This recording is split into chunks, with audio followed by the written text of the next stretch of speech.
மாதம் ஆடடட இலவம் பஞ்சு நடக்கும் போது துடித்தது எனது நெஞ்சு. இரண்டு வாழை தண்டிலே ராஜகோபுரம் நானும் இன்று கேட்கிறேன் உன்னை ஓர்வரம்.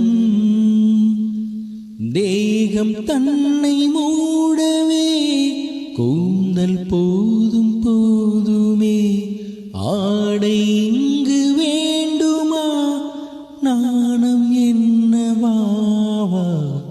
அது மேக ஊர்வலம் அது மின்னல் தோரணம் அங்கே. ஏதோ காதல் ஊர்வலம் ஏதோ காமன் உற்சவம் இங்கே.